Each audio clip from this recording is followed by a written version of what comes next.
Uma saudação a todos. Meu nome é Emerson Borges, sou bacharel em História e por mais de 20 anos fui ministro religioso. Sou escritor desse livro, A Bíblia sob Escrutínio. Sou o criador desse canal no YouTube, como também do Instagram, do site e da página no Facebook Deus e Homens. E hoje vamos encerrar a série de vídeos As 12 Evidências da Inexistência de Deus. Nós já fizemos 3 vídeos dessa série.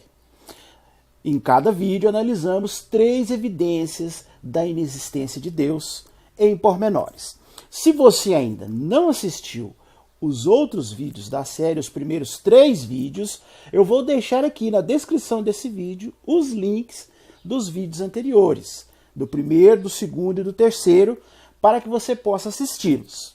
E agora nós vamos passar para as 3 últimas evidências da inexistência de Deus. A 10ª evidência da inexistência de Deus é o problema do mal. A existência do mal fornece um argumento fortíssimo contra a existência de um Deus infinitamente poderoso e infinitamente bondoso. Porque essas duas qualidades que os supostos religiosos atribuem a Deus jamais pode estar em concomitância com o mal existente. Epicuro, o famoso filósofo grego, já há 2000 anos atrás, já trazia o seu famoso paradoxo do mal. Esse paradoxo, ele mostra claramente que é impossível conciliarmos o mal que existe hoje no mundo com um Deus infinitamente bom e infinitamente poderoso. Acompanhe comigo aqui o raciocínio e veja como é simples entender esse paradoxo do mal que Epicuro há 2000 anos atrás já falava. Raciocine comigo, vamos aqui. O mal existe? Sim ou não? Eu creio que vocês não têm como falar que não existe o mal, né? Então, obviamente, ele existe. Agora, uma segunda pergunta para vocês aí. Deus sabe que o mal existe? Sim ou não? Se ele não sabe, então ele não é onisciente. Agora, se ele sabe, aí vem a terceira pergunta. Deus pode acabar com o mal? Se ele não pode acabar com o mal, isso é uma prova de que ele não é onipotente. Agora, se ele pode, vamos para uma outra pergunta. Deus quer acabar com o mal? O que você acha? Se ele não quer, então ele não é um Deus totalmente bom, infinitamente bom, não é mesmo?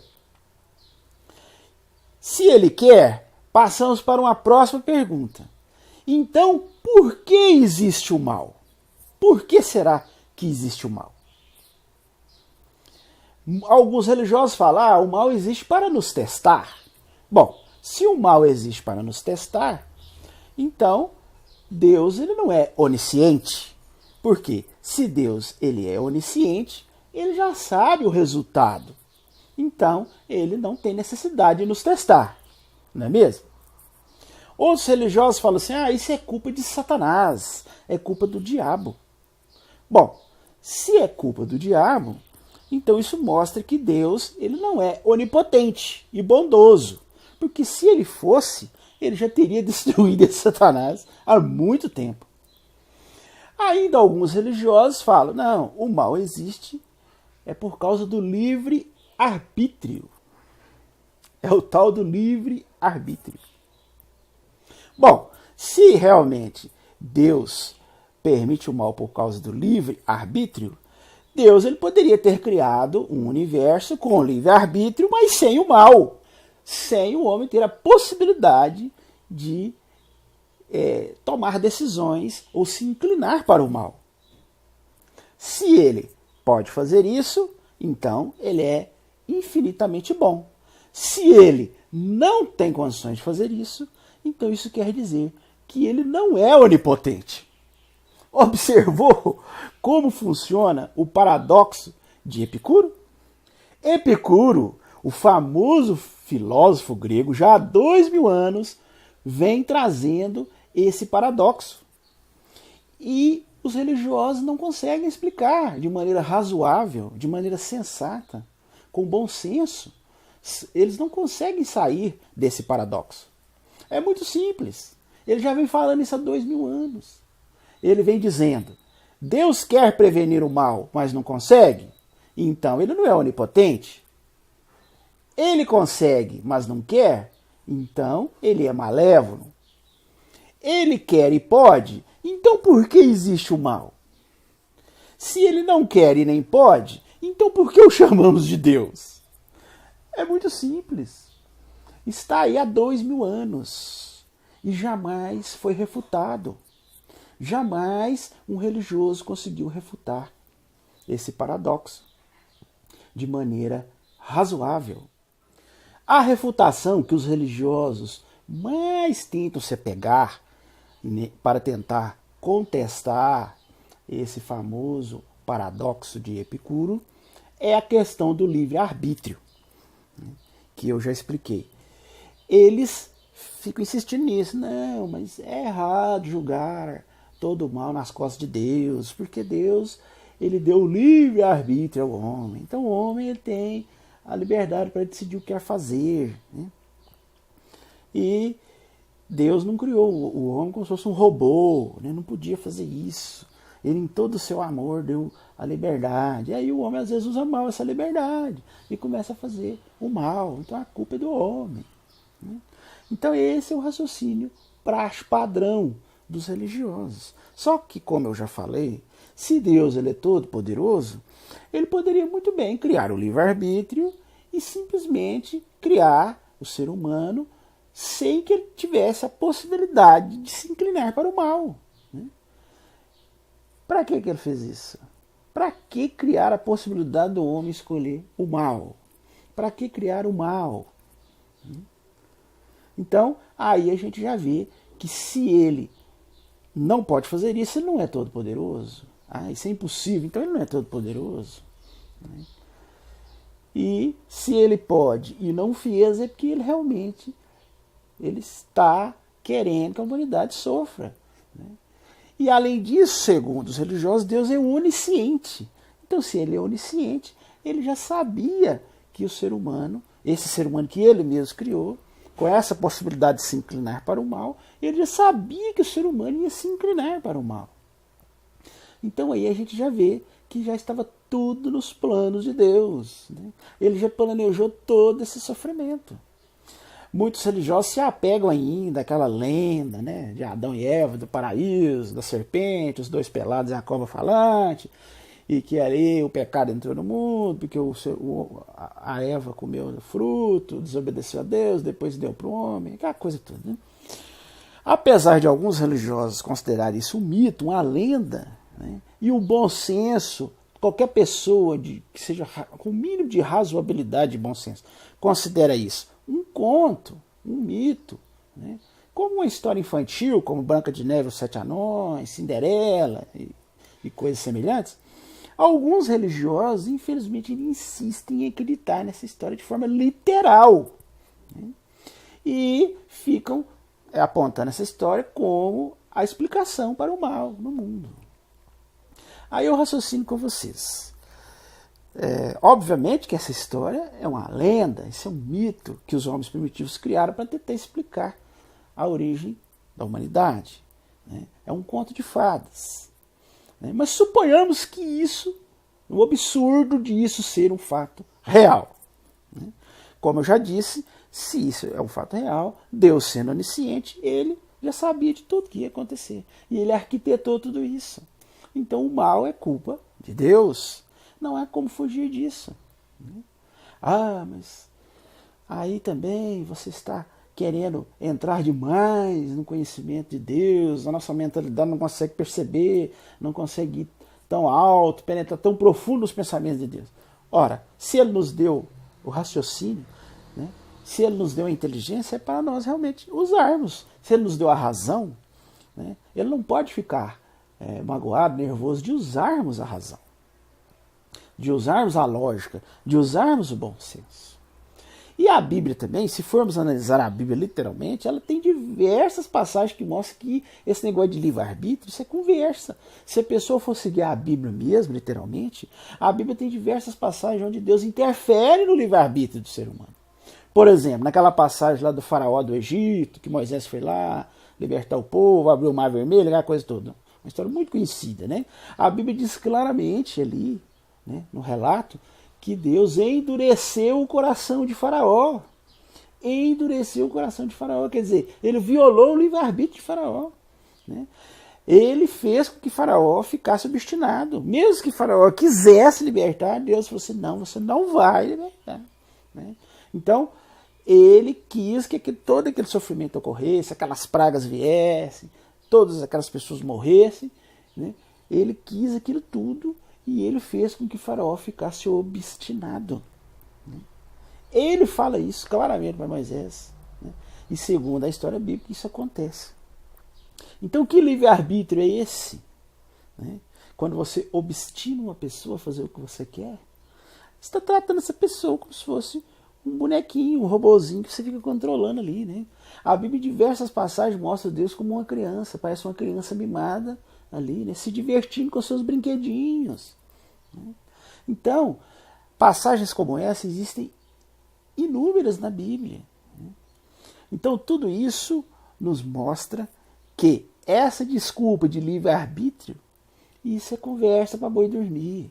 Isso não existe base nenhuma. Além disso, existem muitas coisas que hoje causam muito sofrimento ao ser humano que estão além do alcance do ser humano. Quer dizer, não há como o ser humano ter provocado isso, mesmo que o ser humano quisesse. Veja bem, nós vivemos num planeta, né, que tem placas tectônicas que formam a crosta terrestre. Essas placas, em comparação com o planeta, são fininhas placas que ficam sobre o magma derretido, que forma o interior do nosso planeta. É como viver numa casca de ovo toda trincada. E essas placas tectônicas, com movimentos naturais do planeta, elas se chocam, né? Elas entram em fricção. E essas fricções provocam terremotos, terremotos violentíssimos, que matam milhares e milhares de pessoas.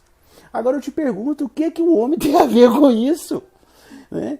O que o homem pode interferir nos movimentos naturais do planeta, do interior do planeta Terra, do magma que fica ali, né, derretido no subterrâneo do planeta, movendo as placas? Nós, né, não temos poder nenhum sobre isso, né? A nossa atuação em cima da Terra é indiferente para esses movimentos. Como você pode acusar o homem de provocar os terremotos? Além disso, acusar o homem de provocar as erupções vulcânicas, né, aonde a gente vê o magma derretido supitar para cima, né, sair nos vulcões, né, causando morte, destruição daquelas pessoas que estão ali próximas, né, seja morrendo por causa do ar que fica pesado de gás carbônico, seja morrendo por causa da larva derretida, né. De qualquer forma, as consequências desastrosas que ocorrem ali na região por causa de uma erupção vulcânica. O que o homem tem a ver com isso, né? Terremotos que são causados no fundo do oceano, que provocam tsunamis, ondas gigantescas que vêm e devastam, né, regiões, como a gente já viu várias vezes, mataram ali 100 mil pessoas, 200, 300 mil pessoas de uma só vez, né? O que o ser humano tem com isso? O ser humano é como uma formiguinha que fica ali, entendeu? É como você chegar no seu quintal e jogar lá uma caixa d'água em cima do formigueiro. O ser humano não tem nada a ver com isso, não tem como evitar isso, não tem como provocar isso. Se nós vivemos num planeta hostil, né, num planeta que está em constante movimento, são movimentos naturais que ocorrem há milhões de anos, né? O que o ser humano tem com isso? Se existe um Deus que é o Criador de todas as coisas, né, ele criou tudo isso, ele que criou esse sistema, ele que criou esse planeta, ele que criou esses movimentos naturais. Por exemplo, há 70 milhões de anos, um asteroide veio e se chocou com o planeta. Um asteroide enorme provocou um hecatombe no mundo inteiro. Eliminou mais de 90% da vida na Terra. Foi uma grande extinção em massa. O que os dinossauros tiveram a ver com isso? Se existe hoje, na nossa época, se vier um asteroide chocar com o nosso planeta, o que o ser humano tem a ver com isso? O que o ser humano provocou isso? Ele tem alguma coisa com isso? Nada. E isso é tudo. Se existe um Criador, está tudo. Temos que jogar a culpa, temos que colocar a responsabilidade no Criador de tudo isso, no Criador do universo, no Criador dos asteroides, no Criador do planeta. Então, são coisas que não tem como, mesmo se quiser falar. Claro, existem certas coisas que a gente pode até falar, não, o homem, né, usou mal sua escolha ali, tomou uma escolha errada, fez alguma coisa mal, né, com o outro, né, um governo agiu mal, o povo sofre, tudo bem. O homem está devastando muita natureza, pode acontecer algumas mudanças climáticas, seca demais no lugar, chuva, aí tudo bem. Mas isso tem um limite, gente. O que a influência humana pode afetar os movimentos das placas tectônicas? Me responda. O que a ação do homem pode afetar os vulcões? O que a ação do homem pode afetar o movimento dos asteroides? Senão, quando a gente sair desse planeta, nós vamos alterar alguma coisa. A nossa atividade aqui vai alterar a órbita dos asteroides que estão aí cruzando o universo. Uma hora ou outra pode vir um aí se chocar com o nosso planeta. E o que podemos falar também sobre doenças, né? Doenças terríveis que já afligem a humanidade há milênios, muito antes do homem descobrir a ciência moderna. Está matando aí doenças genéticas que vem passando, né? Má formação, né? Filhos que nascem com defeito, crianças que nascem e logo morrem, né? Então você vê que são coisas que estão além da ação do homem. Né? Então, mesmo que a gente coloque a parcela do homem, a ação do homem, tem coisas que estão além. E mesmo a ação do homem, como nós já raciocinamos, né, estão todos na onisciência de Deus. Deus já sabia de tudo, das ações que o homem ia tomar. E ele deixou isso rolar, né? Ele criou tudo dessa forma. Né? Então, obviamente, o responsável primordial é esse Deus que os religiosos tanto defendem, onisciente, que criou todas as coisas. Não há como fugir desta verdade. A 11ª evidência da inexistência de Deus é: o ser humano é irresponsável. Portanto, ele não pode ser nem castigado e nem recompensado. Exatamente, eu vou explicar para você. Raciocine comigo. Você pediu para nascer? Você traçou o seu próprio destino? Você é que escolheu como você ia nascer? Né? Em que lugar iria nascer? Né? As condições que você ia nascer? Né? Como você ia ser fisicamente? Você é que criou o seu próprio destino? Você é que traçou o seu destino? Raciocine aí. Né? Ninguém pediu para nascer. Né? Nós estamos aqui, né? Surgimos, né? Mas, segundo os religiosos, tudo segundo, né, o plano de Deus, um ser criador de todas as coisas, que na realidade Ele é que nos criou. Né? Então, Ele podia ter escolhido não nos criar. Né? Ele podia ter escolhido nos criar menos perversos, ou totalmente bons, ou sem a inclinação, ou sem a ideia de que poderíamos tomar uma atitude má. Né?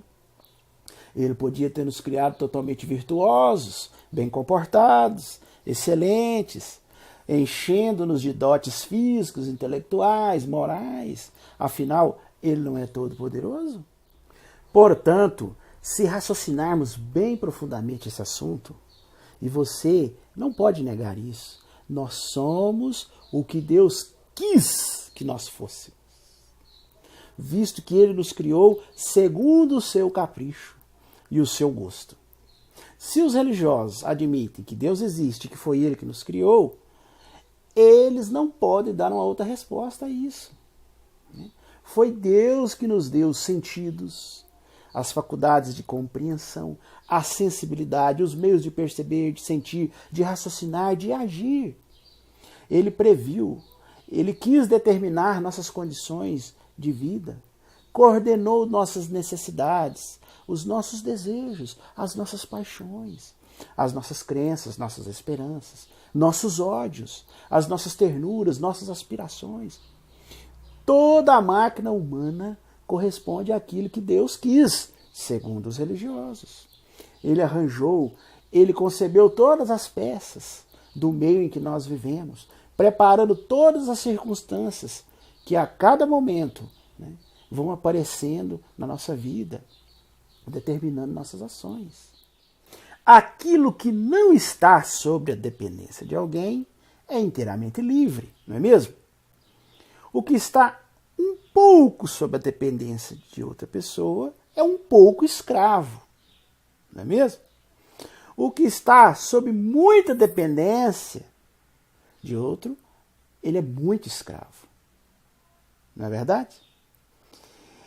E, finalmente, o que está totalmente sob a dependência de outro, ele é totalmente escravo, não gozando de nenhuma liberdade. No final das contas, ele não goza de nenhuma liberdade. Se Deus existe, nós nos encontramos nesse último caso, na nossa relação com Deus. A nossa escravidão é total perante esse Deus, esse suposto Deus que os religiosos falam que existe. Só ele é que sabe, que pode, que quer. Só ele é totalmente livre. O homem não sabe nada, nada pode, nada quer. Sua dependência é completa. Se Deus existe, ele é tudo. E o homem não é nada. O homem, submetido a essa escravidão, ele não pode ser responsabilizado pelos seus atos. E se o homem é um irresponsável, ele não pode ser julgado. O julgamento implica num castigo ou numa recompensa. Mas uma pessoa irresponsável, quer dizer, uma pessoa que está numa posição totalmente de dependência de outro ser, um escravo de outro ser, ele não pode ser responsabilizado. Ele está isento de qualquer responsabilidade. Independente se os atos dele são prejudiciais ou não. Independente se os atos dele são moralmente bons, são moralmente maus, se são meritórios, se tem mérito, ou se não tem, se são repreensíveis, o julgamento ele não pode ser feito com base em castigo ou recompensa, visto que somos totalmente dependentes de Deus. Assim, chegamos à óbvia conclusão. Se existe um Deus todo-poderoso, onisciente, como os religiosos afirmam, a responsabilidade por todo o mal, todo o sofrimento, toda a angústia que existe, que já existiu até hoje, é de responsabilidade primária dele.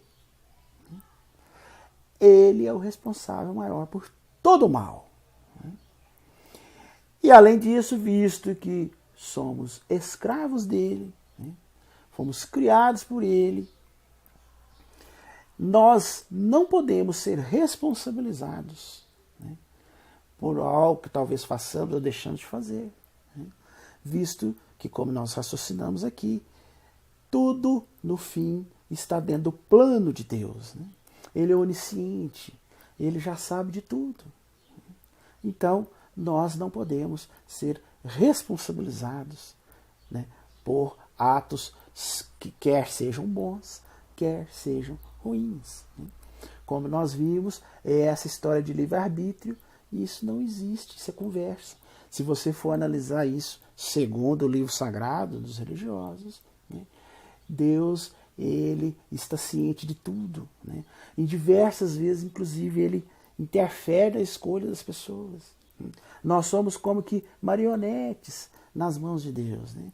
Ele é como, eu já disse, uma criança brincando, né, com a humanidade. Parece, né? Se a gente for levar em conta o que diz a Bíblia, os relatos, as histórias, né? Deus se parece como uma criança mimada brincando com a humanidade, né? Então, essa é a conclusão que toda pessoa razoável tem que chegar. Esse é a 11ª evidência da inexistência de Deus. O ser irresponsável não pode ser castigado e nem recompensado. A 12ª evidência e última da inexistência de Deus é: Deus viola as regras fundamentais de equidade. Isso mesmo. Vamos admitir que num julgamento o juiz ali ele seja um juiz imparcial e justo.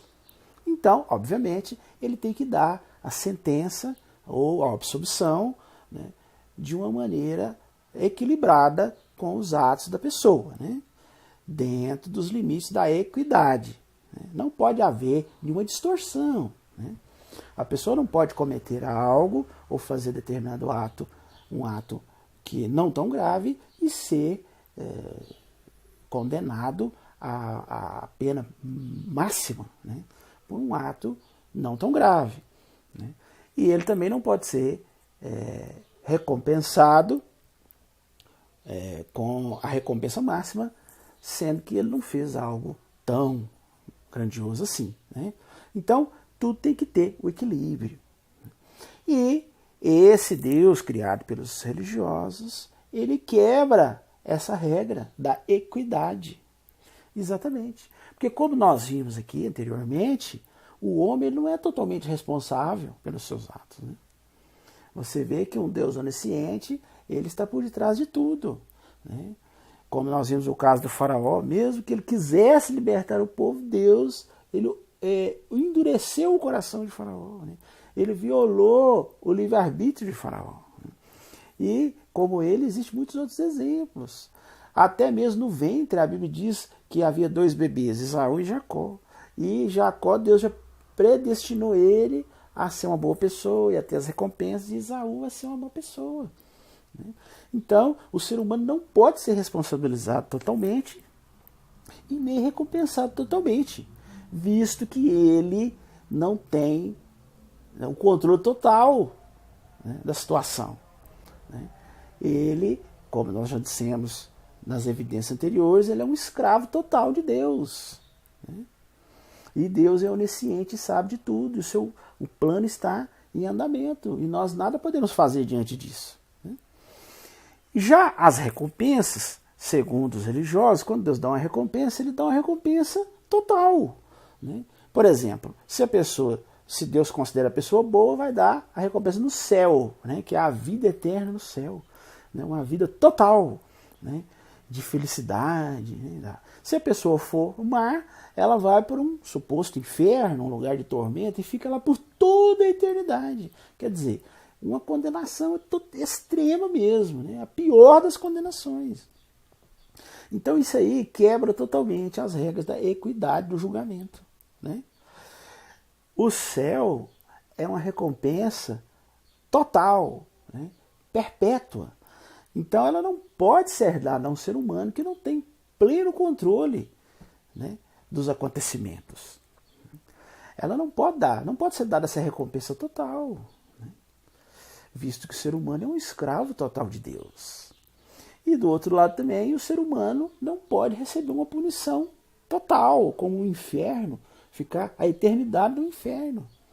Por quê? Porque, pela mesma causa, o ser humano também não é totalmente responsável pelos seus atos. Ele não pode ser condenado totalmente.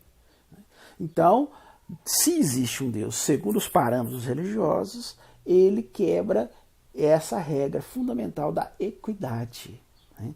Então, esse é mais um argumento é mais uma evidência de que esse suposto Deus, que os religiosos tanto falam, ele, na realidade, ele é uma invenção da mente humana.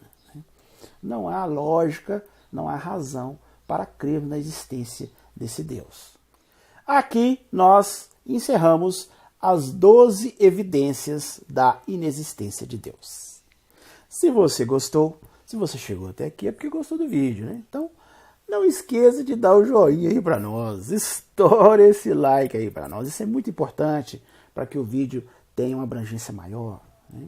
Se inscreve em nosso canal, clica aí no quadradinho aqui, ó, tá do lado aqui, se inscreve aí no nosso canal, comente, compartilhe e não se esqueça de acionar o sininho de notificações.